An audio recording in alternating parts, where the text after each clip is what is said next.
Curfew শিথিল থাকায় চট্টগ্রাম বন্দর সহ নগরীর সার্বিক পরিস্থিতি স্বাভাবিক হয়ে এসেছে। আমদানি রপ্তানি পণ্য পরিবহন সহ দোকানপাট খুলেছে, যানবাহন চলাচলও প্রায় স্বাভাবিক হয়ে এসেছে। চট্টগ্রামের ব্যবসা বাণিজ্যের খবর জানিয়েছেন আমাদের স্পেশাল করেসপন্ডেন্ট শামসুল হক হায়দরি।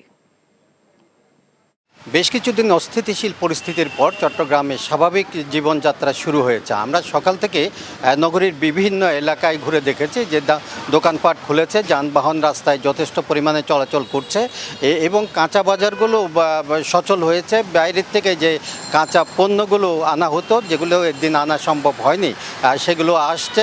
মোটামুটি এক কথায় চট্টগ্রামের সার্বিকভাবে জনজীবনে মোটামুটি একটা স্বাভাবিক পরিবেশ আমরা বাহ্যত লক্ষ্য করছি। পাশাপাশি চট্টগ্রাম সেহেতু চট্টগ্রাম বন্দরের কথা বলি, যে আমরা চট্টগ্রাম বন্দরের যে পরিস্থিতি আমরা দেখেছিলাম গত কিছুদিন সেখানে বিপুল পরিমাণ পণ্য জট আমরা লক্ষ্য করেছি।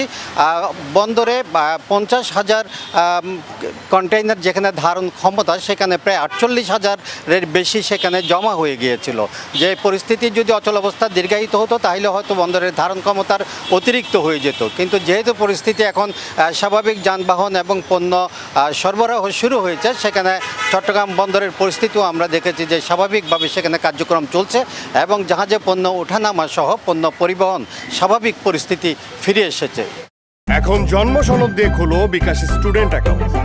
নিজের বিকাশ নিজে কর।